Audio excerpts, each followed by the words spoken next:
오늘 본문의 말씀 전에 예수님께서 십자가의 고난과 그리고 또한 예수님을 따르는 일은 그렇게 만만한 일이 아니라 십자가를 지고 따라야 되는 일이라고 말씀을 하십니다. 이 말을 들은 제자들은 근심하게 되고 걱정하게 됩니다. 우리 역시 마찬가지입니다. 예수님을 따르는 일은 그냥 저절로 되는 것이나 혹은 우리가 능히 감당할 수 있는 것이 아닙니다. 예수님을 따르는 그것은 우리에게 힘이 있다고 되는 것도 아니고 우리에게 능력이 많다고 되는 것도 아닙니다. 왜냐하면 그 일은 좁은 문으로 가는 일이고 그리고 남들은 가기 싫은 그 길로 가는 길이고 또한 우리 육신의 생각과는 정반대의 길로 가는 길이기 때문에 우리가 힘이 있다고 자신감이 있다고 갈 수 있는 길이 아닙니다. 우리가 예수님의 뒤를 따라 십자가의 길을 갈 수 있는 유일한 길은 하나님의 충만하신 은혜 그리고 우리의 신앙의 근본이시자 원인 되시는 하나님을 우리가 충만히 경험하는 것, 그것 말고는 십자가의 길을 따라갈 수 있는 방법은 없습니다. 오늘 그래서 예수님은 3명의 제자를 데리고 변화산에 올라가십니다. 왜 변화산에 올라가셨을까요? 바로 그곳에서 하나님의 영광, 예수 그리스도의 영광을 보여주시기 위하심입니다. 예수님은 그곳에서 얼굴이 변화되십니다. 그리고 옷이 희게 변화되십니다. 예수님께서 세상에 오시기 전에 나타나셨던 하나님의 영광의 본체를 그대로 제자들에게 보여주시기 위함입니다. 그 황홀한 모습에 제자들은 깜짝 놀랍니다. 뿐만 아닙니다. 예수님은 그곳에서 유대인들에게는 가장 최고로 여겨졌던 모세와 엘리야와 함께 말씀을 나누십니다. 모세와 이야기를 나누셨다는 것은 모세는 율법의 모든 것을 대표합니다. 또한 엘리야는 모든 선지자를 대표하는 것이 바로 엘리야입니다. 즉 모든 율법과 선지자들이 이야기했던 그 분이 바로 눈앞에 계시는 예수가 맞다라는 것을 눈으로 보여주시기 위함입니다. 뿐만 아닙니다. 또 하나의 놀라운 이야기가 있습니다. 그들이 그렇게 이야기를 나눌 때 하늘에서 음성이 나서 하나님이 말씀하십니다. 이는 내 사랑하는 아들이요 내 기뻐하는 자라. 이 모든 것은 한 가지 사실을 제자들에게 말해주시기 위함입니다. 그것은 바로 너희가 지금 믿고 따르려고 하는 그 예수가 누구인가? 바로 예수 그리스도는 하나님이시자 하나님의 아들이심을 가르쳐주기 위함입니다. 왜 하나님은 이 경험을 제자들에게 보여주시는 것일까요? 왜냐하면 우리가 가고자 하는 세상의 길은, 우리가 믿고 따르고자 하는 예수님을 따르는 그 길은 예수님이 누구신지를 우리가 분명히 고백하지 않고 우리가 예수님이 누구신지를 분명히 믿지 못하면 도저히 따라갈 수 없는 길이기 때문에 예수님은 변화산에서 그 영광을 제자들에게 보여주시는 것입니다. 그 황홀한 영광과 경험을 갖게 되자 베드로는 순간 이렇게 고백을 하게 됩니다. 주여, 우리가 여기 있는 것이 좋사오니 주께서 원하시면 내가 여기 초막 셋을 짓겠나이다. 주여, 여기가 좋사오니. 이 고백은 너무나 이곳이 좋으니까 예수님과 함께 이곳에서 영원히 머물렀으면 좋겠다는 고백입니다. 여러분, 근데 베드로가 어떤 인물입니까? 베드로는 예수님을 통하여 세상의 부귀영화를 누리고 싶어 했던 인물이 바로 베드로입니다. 그런데 진정으로 예수님의 영광을 경험하게 되고 깨닫게 되자 세상의 모든 부귀영화보다 바로 이곳에서 예수님과 함께 초라한 초막이라도 함께 거하는 것이 낫다라는 것을 깨닫게 되는 것입니다. 세상의 수많은 부귀영화와 비교할 수 없는 예수님을 경험하게 된 것입니다. 그것이 바로 주여 여기가 좋사온이라는 고백입니다. 이 고백이 바로 우리 성도들에게도 필요한 매우 중요한 고백입니다. 왜냐하면 성도의 삶은 예수님의 가치와 세상의 가치 중에 어느 것이 더욱더 귀한지 분명하게 구별할 수 있을 때 그때 하나님께서 그를 쓰실 수가 있고 그의 인생 가운데 하나님께서 일하실 수가 있기 때문입니다.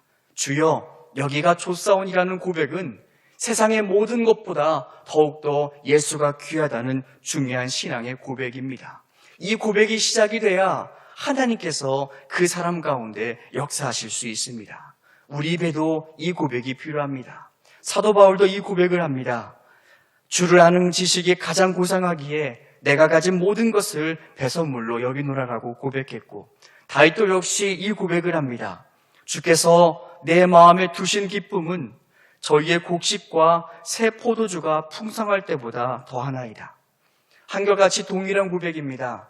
세상의 그 어떤 재물로도, 그 어떤 부귀와 영화로도 만족할 수 없고 바꿀 수 없는 예수 그리스도를 경험하는 것, 바로 그 경험의 고백이 주여 여기가 좁사온이라는 고백입니다.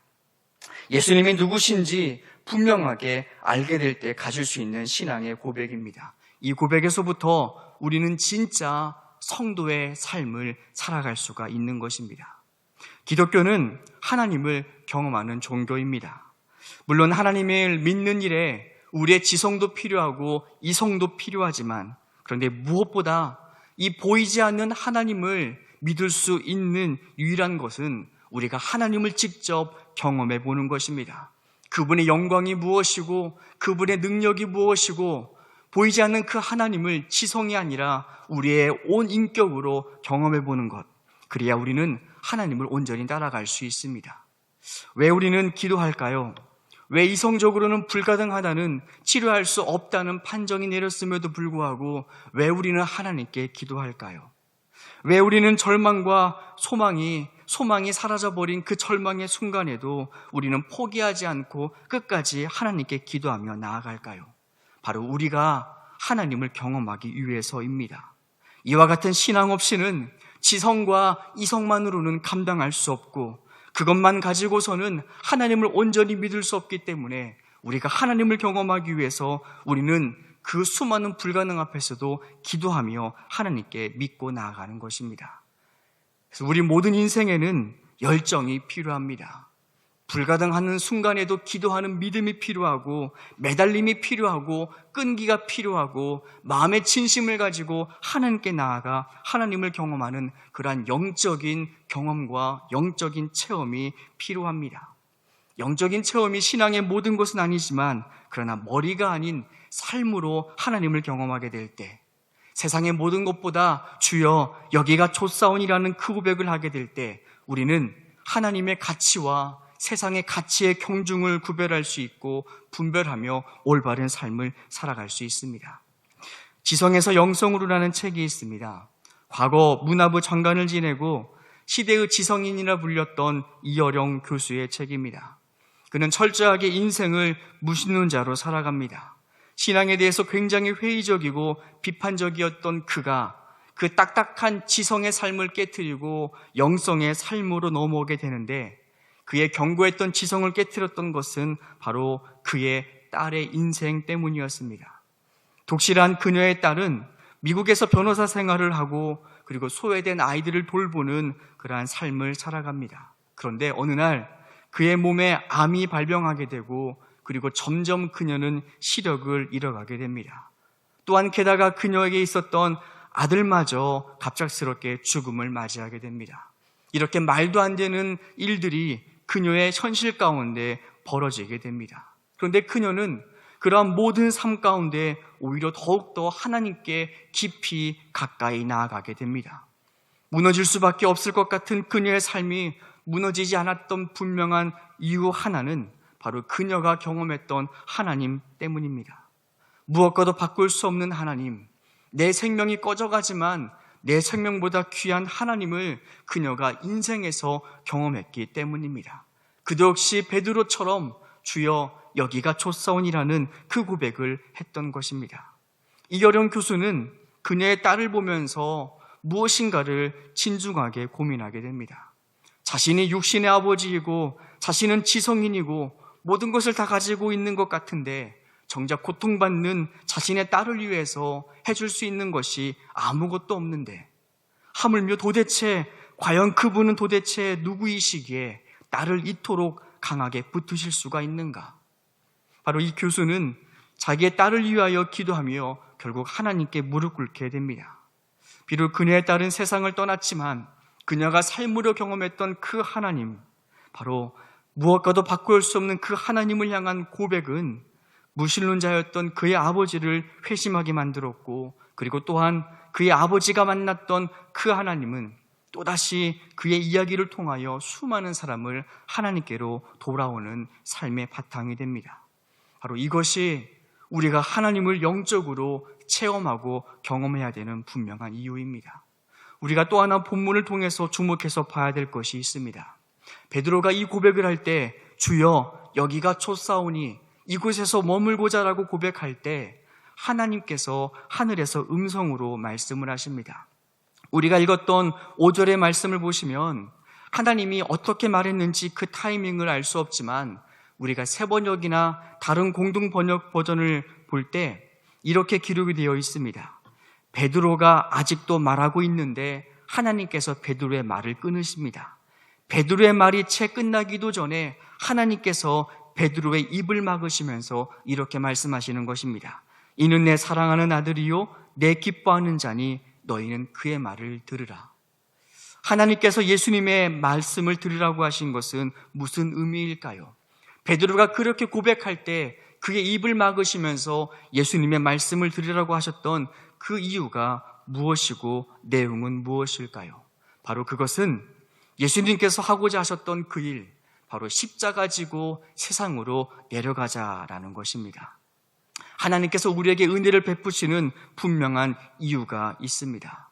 하나님께서 우리에게 세상과는 비교할 수 없는 은혜, 그리고 세상의 것으로는 살 수 없는 그 하나님의 놀라운 은혜와 영광을 맛보게 하시는 이유가 있습니다.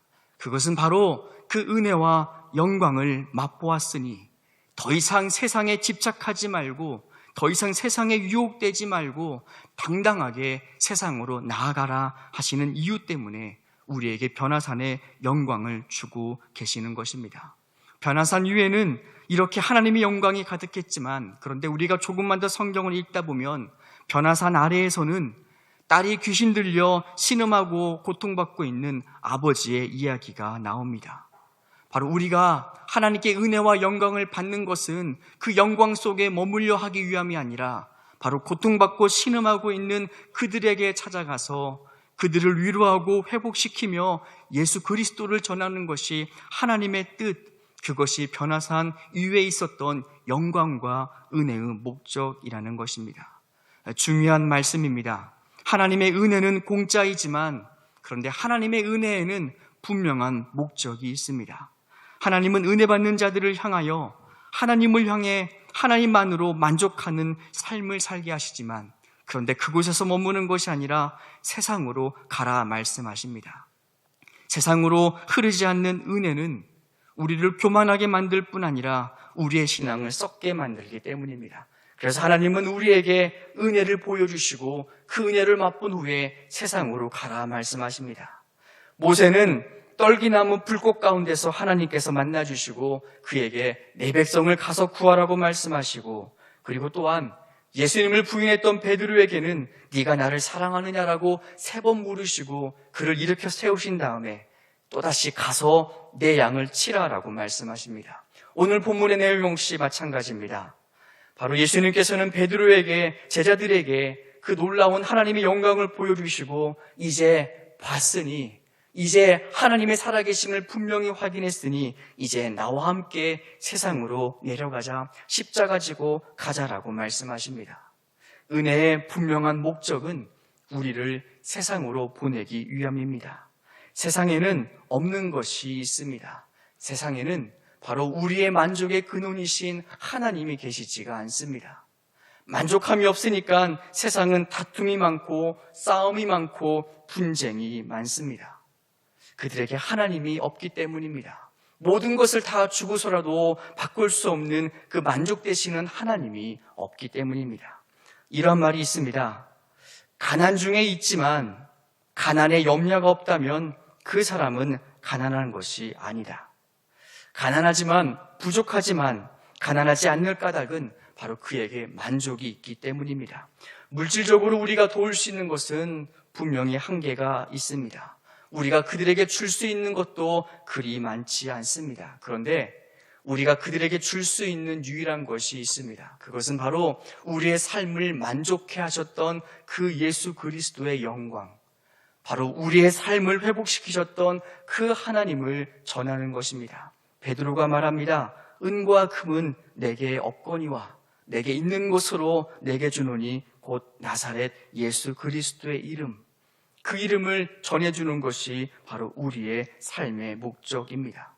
사도 바울은 자기가 가진 것으로 만족할 수 있는 인생은 아무도 없다라고 말합니다. 그 까닭은 우리의 만족은 우리의 소유로 되는 것이 아니라 바로 우리의 만족의 근원 되시는 예수 그리스도로부터 비롯되는 것이기 때문입니다.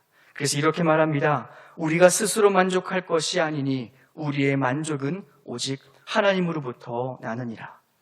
그 만족을 하나님은 맛보게 하기 위하여 우리를 변화산의 영광으로 데려가십니다. 돈으로 살 수 없는, 세상의 명예와 권력으로 살 수 없는 은혜를 충만하게 맛보게 하십니다. 그리고 그 은혜를 보여주시고 이제는 충분하니 세상으로 내려가서 예수 그리스도를 전하는 삶을 살아가자라고 말씀하십니다.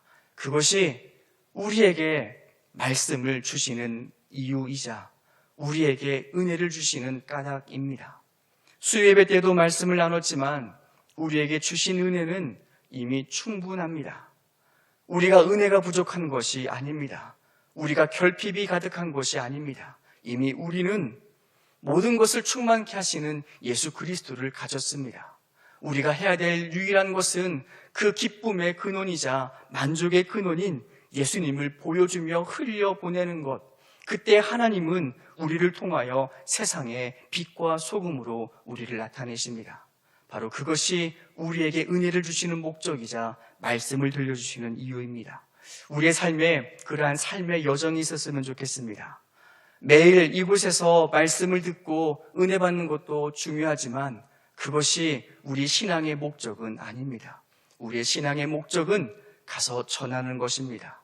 하나님을 알지 못하는 우리의 이웃들에게 삶으로 보여주고 말씀으로 예수님을 전하는 것, 충분히 맛본 사람만이 살아갈 수 있는 그 성도의 길, 십자가의 길을 살아가며 예수님을 보여주라. 바로 그것이 우리에게 은혜를 주시는 목적입니다. 우리 모든 성도가 그러한 삶을 살아갈 수 있는, 성도의 길을 갈 수 있는 그러한 모든 사람들 되었으면 좋겠습니다. 이 시간에 함께 합심으로 잠깐 기도하겠습니다. 이 시간 우리가 기도할 수 있는 제목은, 이 시간 우리가 그것을 위하여 기도하였으면 좋겠습니다. 하나님, 우리에게 주신 은혜와 우리에게 주신 하나님의 영광을 먼저 경험하는 우리가 되게 하여 주시옵소서. 내가 하나님으로 만족을 느껴봐야, 내가 예수 그리스도로 충분한 충만을 경험해봐야 하나님, 내가 세상 것에 집착하지 아니하고 흘려보낼 수가 있습니다. 하나님으로 만족하지 못하는 인생은 여전히 줄 수 없는 인생뿐입니다. 하나님, 우리가 주로 만족할 수 있는 충분한 경험을 하게 하시고 여기에 그치지 아니하고 흘려보내러 세상을 향해 나아갈 수 있는 그런 우리가 되게 해달라고 이 시간에 잠깐 합심으로 기도하겠습니다.